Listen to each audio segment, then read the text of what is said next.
Ganito ang driving dito sa Alberta, oh. Diretso yung kalsada. Hindi mo makikita yung dulo.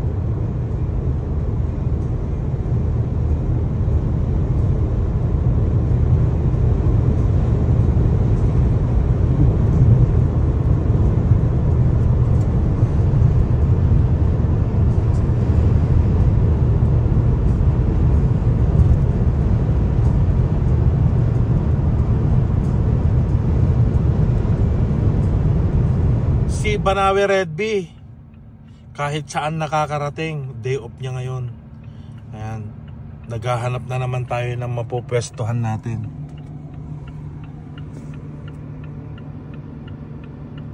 Ayan, patuloy pa rin tayong naghahanap ng mapupwestuhan natin ng gawaan ng longganisa. Hindi tayo titigil hanggat hindi tayo makakahanap ng ating pwesto. Ayan, gagabayan tayo ni Lord yan. May ipagkakaloob din. Sabi nga nila, huwag ka lang maiinip. Pero kailangan kumilos tayo.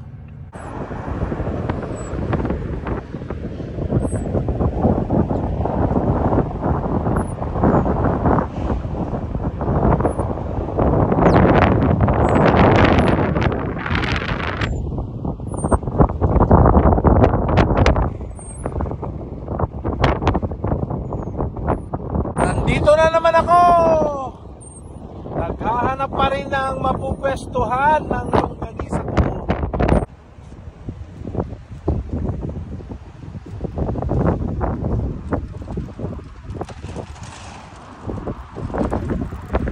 Ito yung tinignan namin na pinapaupahan, no? Ang mura, 850 lang isang buwan. Ang problema, wala siyang washroom, wala siyang sink. Hindi uubra na gawaan ng sausage. Oh. Sayang. Pero talagang ganon. Hanap ulit tayo ng iba.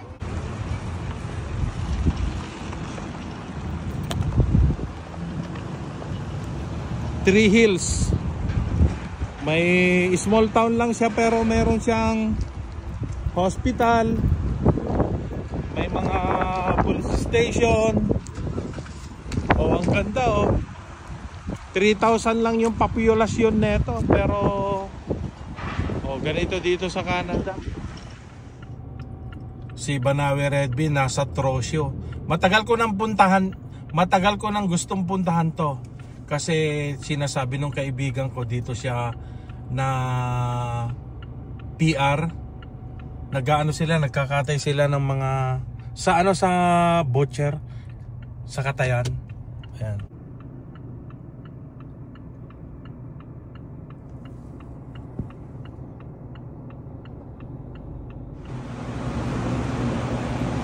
I'm a vlogger. So can I take video here? Oh, thank you so much. Oh, nagpapaalam ako. Bahay ito. Oh. Oh, ice cream kayo dyan. Oh, may mga ano. Oh. So, ayan. How much? $6. Ayan yung stove niya, oh. Oh. Oh. Wow. Thank you so much for the ice cream.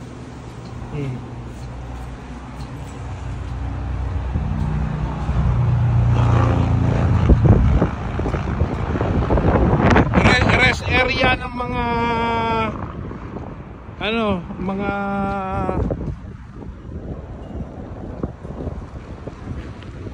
motorhome, ginawang restaurant.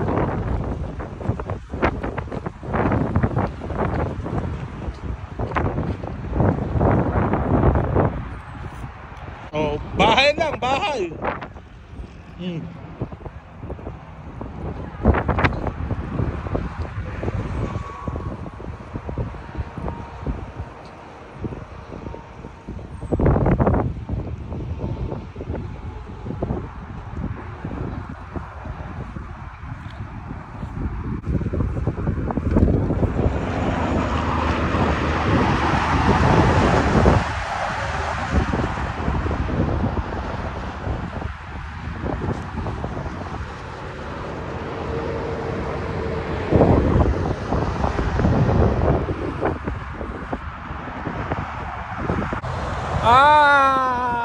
Nakapagpaspasyar man ni Banawe Red Bean.